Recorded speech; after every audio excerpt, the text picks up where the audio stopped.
Nasamsam ang mahigit 100,000 pisong halaga ng shabu mula sa isang street-level individual sa isang buy-bust operation sa Iloilo City. Patrolwoman Charmaine Balunsat sa report.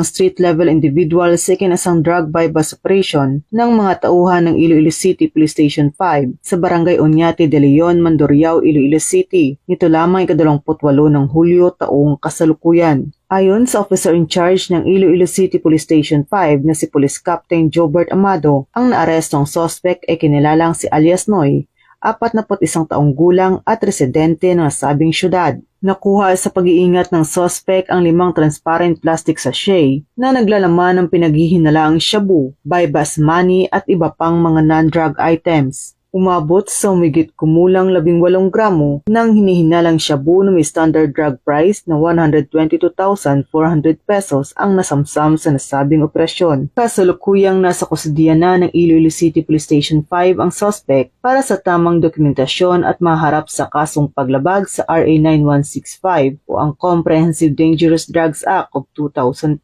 Patuloy ang pagsusumikap ng mga kapulisan sa pagpapalawak ng kanilang kampanya at operasyon kontra ilegal na droga para mapanatili ang kaligtasan ng bawat mamamayan dahil sa bagong Pilipinas ang gusto ng pulis, ligtas ka. Mula dito sa Western Visayas, ako ang inyong PNN correspondent, Patrolwoman Charmaine Balunsat.